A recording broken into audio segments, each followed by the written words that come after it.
speaker is Corey Queen from Future Advisor. I came here from San Francisco, right? He's one of the early developers behind SaltStack and spent 5 years helping to run the Freenode IRC network, for those of you old enough to know what IRC is. And he's here to embarrass himself talking about Git because nobody completely understands Git. So please welcome Corey.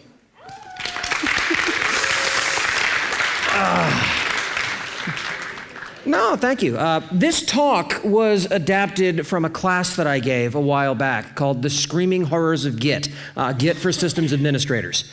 As was mentioned, I did some work on the open source side for SaltStack, for Freenode, but I was also a traveling consultant at a lot of places. I was a traveling trainer for last summer at Puppet Labs. I did some architecture work at Intel, Nike, Pinterest. So I've seen a lot of interesting things and broken them along the way.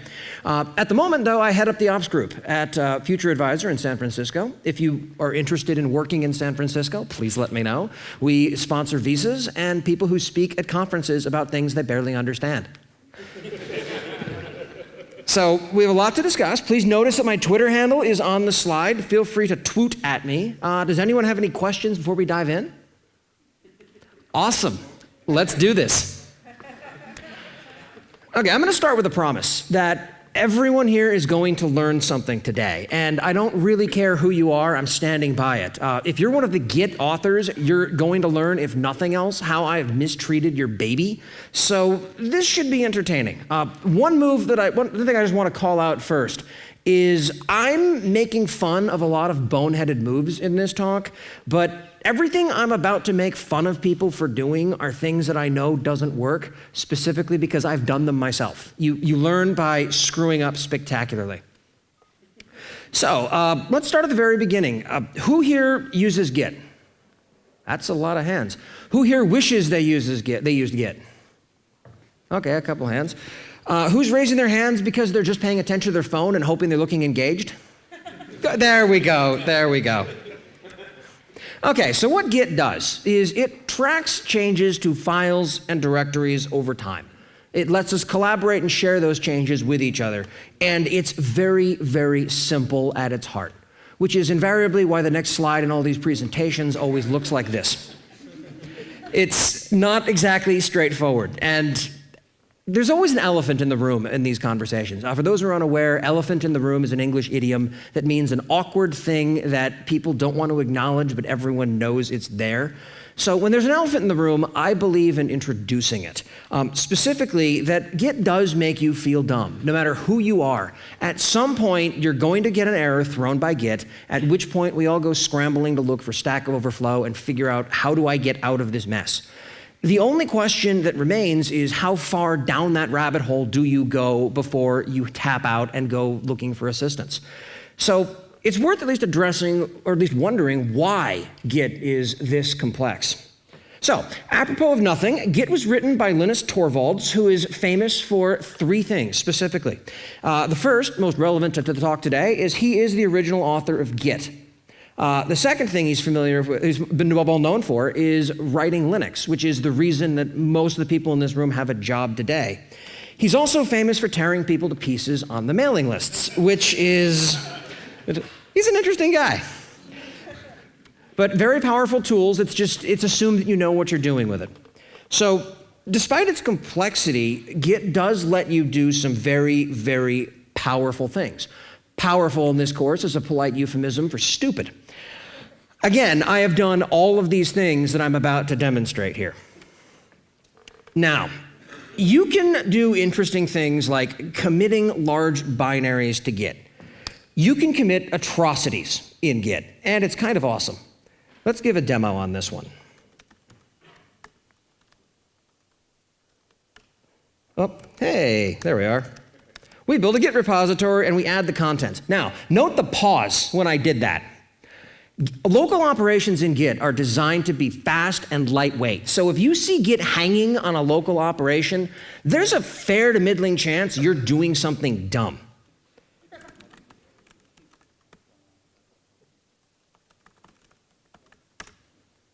Okay. Now, I've just added an ISO, a giant large binary file into Git, and things are great. However, if we take a look here, we've now built a .git directory, which is now 69 megabytes. I used one of the smaller ISOs for this demo, Hotel Wireless. It's awesome. Okay, so I've done something stupid. Now I've added that binary to Git. We can go ahead and fix that, though.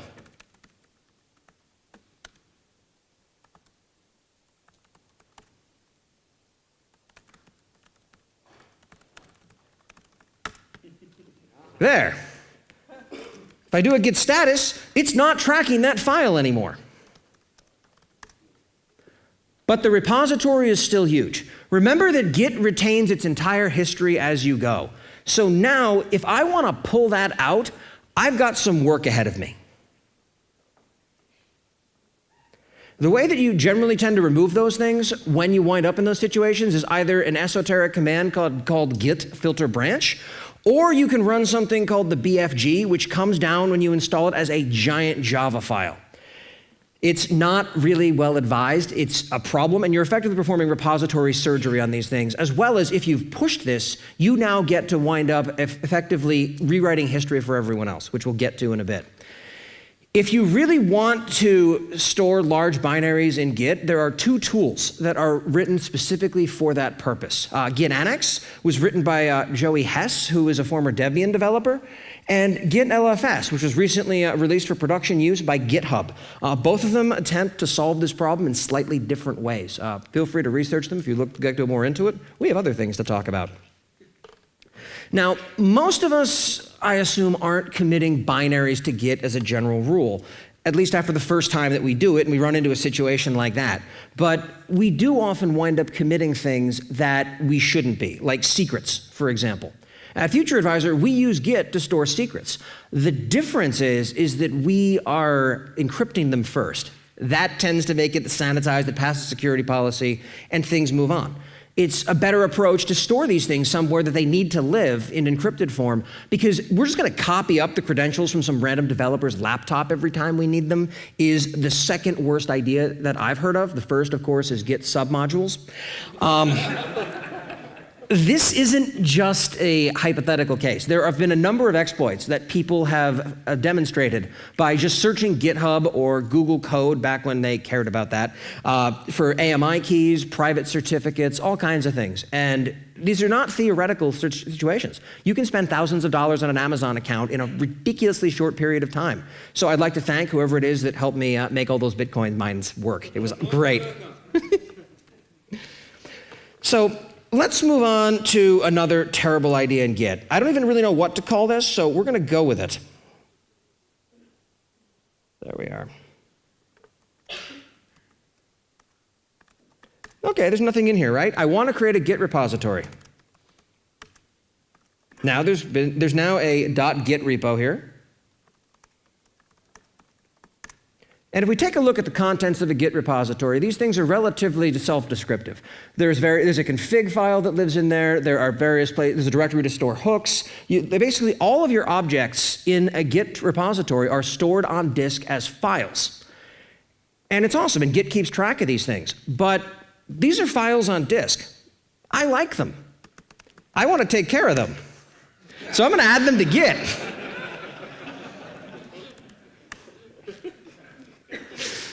You can just keep on going down. And the funny thing is this actually works. It serves absolutely no purpose either way, but you can do it.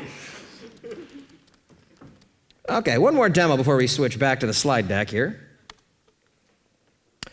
How often have you been doing something like this? You want to run a Git command, but then you have to tab over to something else, maybe to copy a string, like a git clone argument. And then you come back and you aren't paying quite enough attention, and you try and run git status and it doesn't work. Well, there are ways to fix that.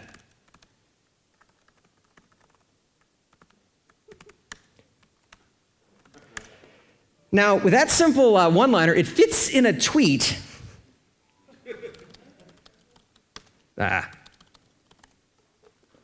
And it works. In fact, you can take it way too far.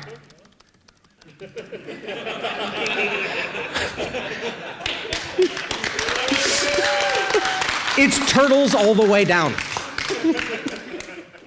I firmly believe that something very similar to that script could be used to make Docker, Docker, Docker a reality.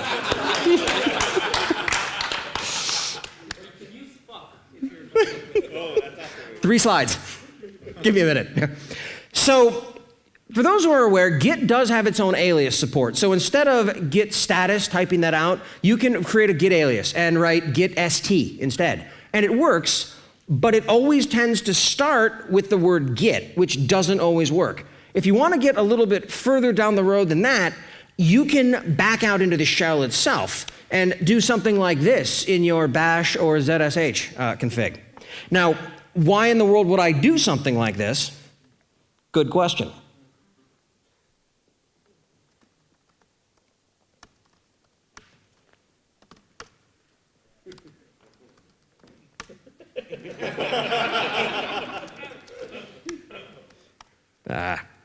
How often have you seen one of those in your commit messages?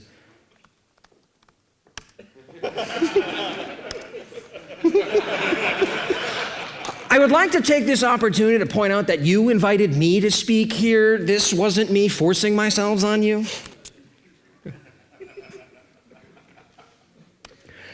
Okay, I feel like this is a line that could really be used on the Git marketing page. They can have this. I'm licensing it under Creative Commons as a slogan. But we've all heard about the rebasing master and then pushing it. In other words, what you've just done is change history so everyone who's doing commits aren't committing against what they thought that they were. So it's awesome. In English, if you have a group of whales, it's called a pod. If you have a group of crows, it's called a murder. If you have a group of developers, it's called a merge conflict. That's where this comes from. I don't have time for that. Try this. It's a lot simpler.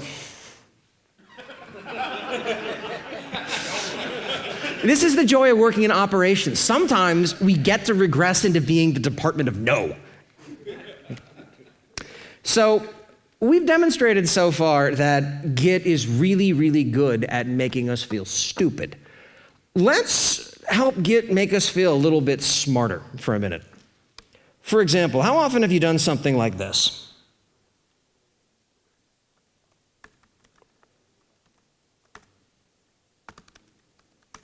Where you wind up typoing the response and it tells you, did you mean status? Oh, you think? There's a command that you can run, and I will put this up on a slide in a minute or two here and take you through it.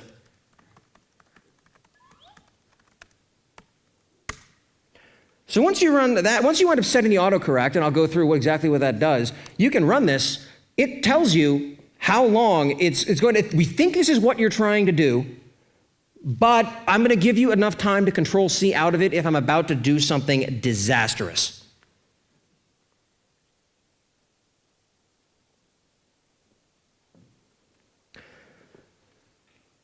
Now, just a few things about this. First off, with config, there are three places it can store stuff. One is in the system level in etc git config. The second is, by default, is in the repository itself if you don't give it a flag. And the third, where you put in global, it's in the .git config file in your home directory. So this would now apply to every repository here. And this is awesome. It winds up helping with the autocorrect. The number 8 is tenths of a second it will wait. You view that as the pause of you screwed up typing something, so now you have to sit there and spin. And this is great to a point, but it doesn't work on everything. For example, it only will autocorrect and autocomplete if there's a single unambiguous thing that it thinks you are. If I do git C, it's not going to work. Do I mean git commit? Do I mean git clone? Do I mean git something else?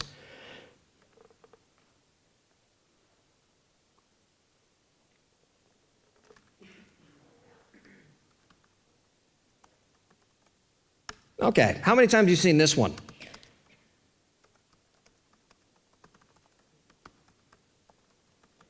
So you're in a repository, you add a remote, and then you git push, right? And it always drops this back, and it pisses you off to the point where you're just, fuck. And then it works.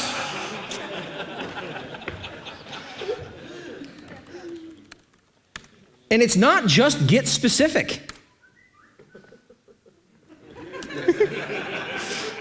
This started life as basically running sudo on the command you just ran. Now this is the #1 result on Google if you search for the term "the fuck." More than anything they've done technically, that is impressive.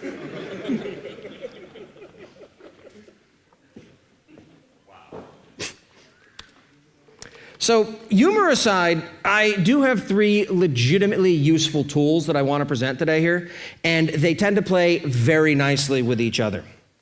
So, who here tends to perceive management as running around like a moderately intelligent squirrel looking for something halfway shiny? No, I am management now, which is kind of horrifying. They gave me a team. But yeah, I tend to agree with this. This wound up happening at my current job. There was a monitor next to my desk that used to display some stats. The monitoring system was, let's be gentle and say, in a state of flux at this time. So it really didn't bear any relation to reality. However, sometimes giving people something shiny to look at is a better approach toward things. So there's a tool I wanted to talk about here. I'm running this incidentally in the repository for SaltStack that exists publicly. It's a tool called Gorse. If you run it, what it does, there we are. Oh, there we are. There. Sorry, the lineup doesn't quite work the way I hoped it would, but at this point, what you'll see here is it replays commits. It looks at the developer who's working on things and the changes they make to files over time. You can throw it in a loop, and I just left this running on the desk next to me to the point where once we fixed the monitoring system, people came up to me and actually complained that they didn't have this running anymore. And now we have a second monitor that just shows on a loop the entire history of our monolithic code repository. It's kind of an interesting approach. Whenever you need something in a hurry, like 10 minutes, I need something fun to visualize, there you go.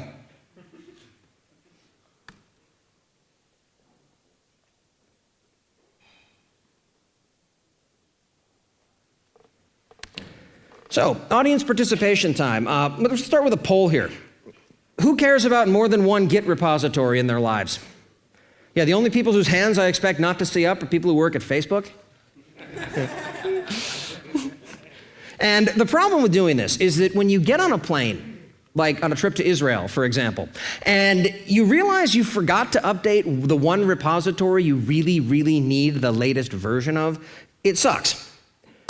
Now, Mark Atwood heads up the open source community stuff over at HP, and he tweeted this back in August, and it works pretty well for this. It's a decent fix. What you're doing, for those who aren't conversant in shell, is you punch a find command into a for loop, and you tell it to find Git repos. From there, you iterate over the results of that loop, and you fetch the latest changes in every repository's parent, and now half the audience is sleeping because they started tuning out when I talked about iterating. And so this is really awesome, except for the part where it's shitty. So I'll run something like this once, but every time I need to update my stuff, I'm not going to go through this. So I tweeted back at him. I took his stupid loop, but instead of just running a git fetch, I ran mr register instead. And I'll get into a second on what that does. And he responded back. Remember, this is someone who has forgotten more about software than I've ever known. And he's like, this is awesome. Thank you for the find. And there's a lesson here in that we're always learning. And no matter what problem it is that we're solving, and I feel like as people who are developmentally oriented, we tend to forget this sometimes, but everything that we do is very rarely a problem that is unique to our role. Managing multiple Git repositories, configuration management, provisioning servers, monitoring, these are all problems that every company cares about. So why do we insist on reinventing the wheel? So if you run into a problem like this, ask people.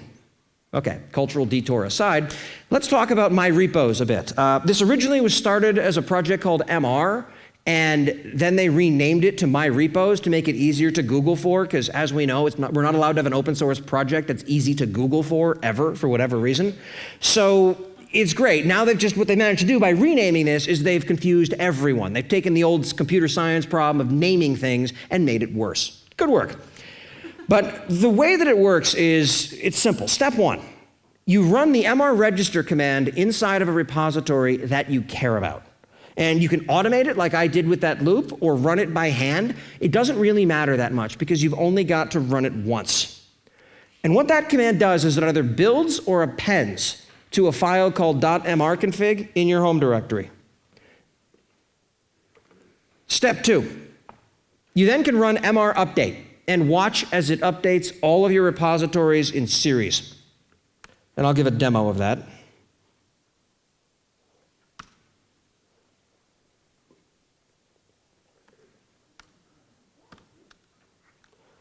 If I tell it mr list, it tells me right now, it iterates through all of them.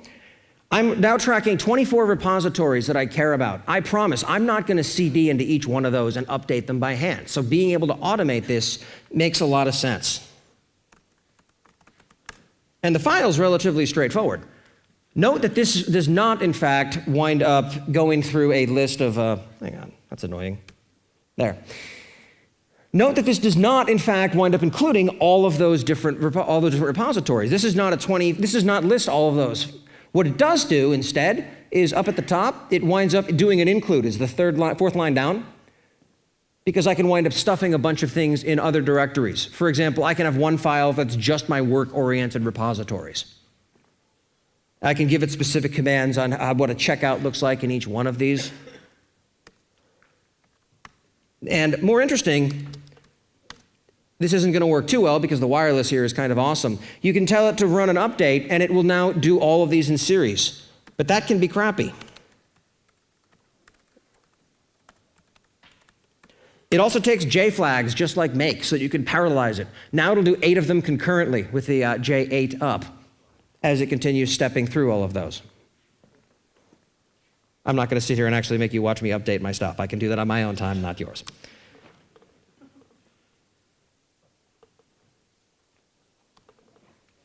So just as an interesting side note, it is not just supporting Git. It supports a number of other version control systems, including some that I've never heard of. The only notable one that is not on the list is Perforce, which nobody likes. But Paul was walking around earlier today with a mug. I swear it was just to troll me that says Perforce on it. So thanks for the spite. But again, patches are welcome. You can also wind up limiting operations via directory structures. It does not have an inbuilt sense of what a group of repositories are, but as a for instance, here in my home directory, I obviously show 24. I go to the workspace that I use for my for work stuff, run mr list again. It only talks about the ones that are below this. So I find that managing discrete groups of these things via directories or symlinks into directories tends to be a relatively sane way of doing this at the moment. Last time I gave a talk that touched on this product, someone suggested the idea of managing groups. So we're now having a discussion around whether or not that's something we're going to support, and if so, what that looks like. But that's sort of a minor feature request with all things considered. So the only reason I know about this tool is that a stodgy German friend of mine told me about this. Otherwise, I would never have known that it existed. And part of the next step is to pass it on. It's like the inverse of Fight Club. The first rule of Docker is that you never shut the fuck up about Docker. And he told me about this in conjunction with another tool that he had written. When I gave this talk internally in preparation for this, someone in the front row chimed in, "Hey, that's a short-term corporate bond fund by Vanguard, isn't it?" It's, wow, I can tell I work in finance. No, but it's a version control system for your home directories.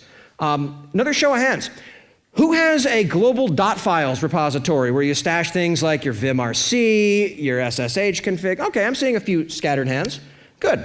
It usually looks like this, where this is Paul Irish, one of the jQuery folks. He's got his aliases, some bash stuff, some ZSH config in there. You keep scrolling down on this, you'll see his Vim stuff, and it looks a lot like this, but it's crappy. And the reason it's crappy is there are things on multiple machines that I don't always want. First off, There are things in my dot files I may not want on GitHub, but that doesn't mean I shouldn't share my Vim config, for example. I also have things I have on my personal machine, like my AWS credentials for my side projects, that I really, really, really don't want living on a corporate laptop. And I know, you do encrypt those credentials before stuffing them into Git. We covered that like 8 slides ago. It's fine. But I wanted to give an example of this.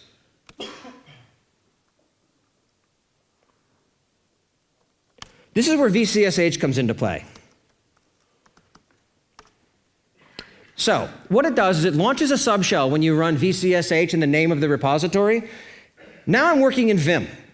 It is tracking my master branch. And in fact, there's even a diff pending at the moment. And if I do a git status, it will tell me that it did, in fact, modify my vimrc. But, and it has a server that I wind up keeping all of this stuff on. So that's great. Same thing with my ZSH directory. Same story.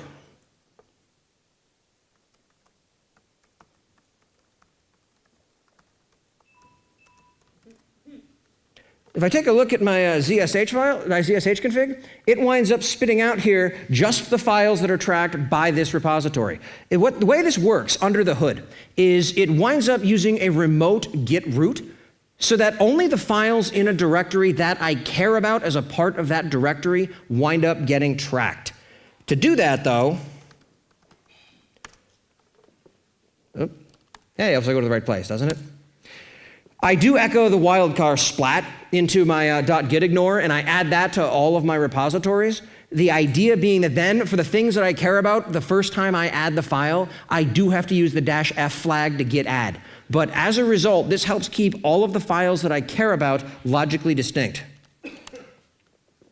I have some for my bin directory, I have one for my git config, MR obviously has something there, my ZSH config, but I can break these out logically, and I can pick and choose between them as far as which ones I want on a different system. And the way that this winds up working under the hood is you have your .config directory, which is a Debian-ism. You then wind up symlinking things into config-d for things that you want on your local system. If the symlink doesn't exist here, your box never goes out and downloads it. So if something winds up compromising your machine but doesn't have access to your keys, it's not going to have access to those things. The repositories themselves live under VCSH with repo.d, and when I'm running it, that is what's being managed.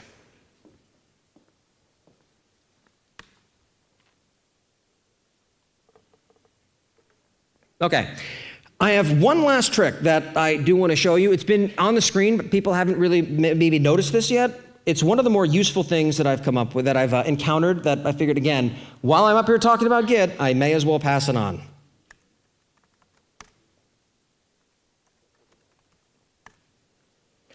If we take a look here, note that it tells me that when I'm in a Git repository, it tells me that I'm on master, and there's a 1 with a red dot next to it. If I run a git status, it tells me that there's a modified file. Oop.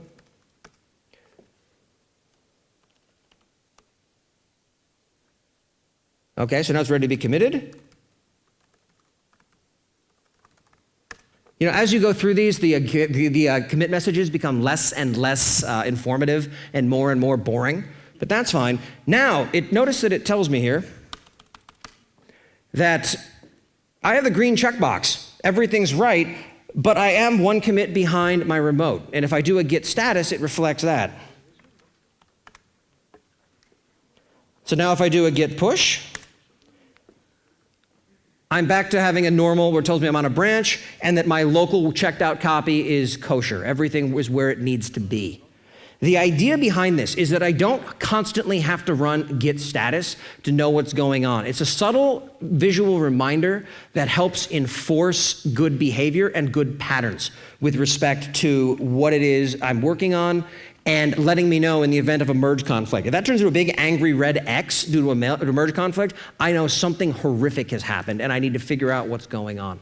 It also ensures I'm on the branch I think I'm on.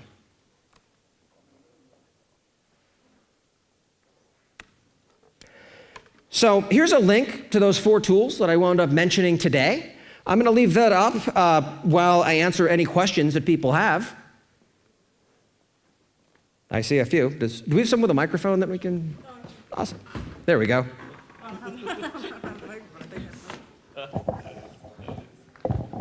Good work.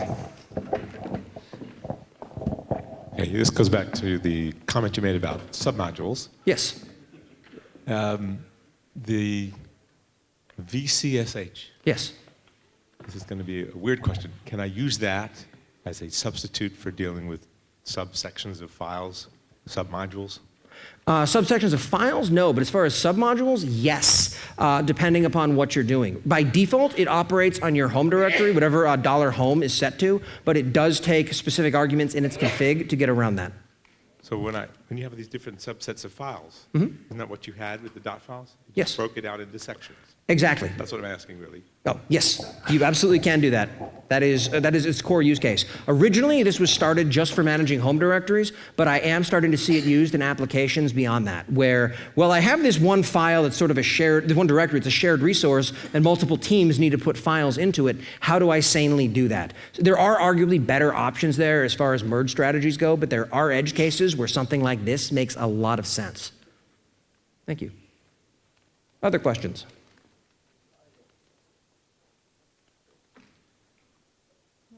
Awesome. Okay, well, thank you very much.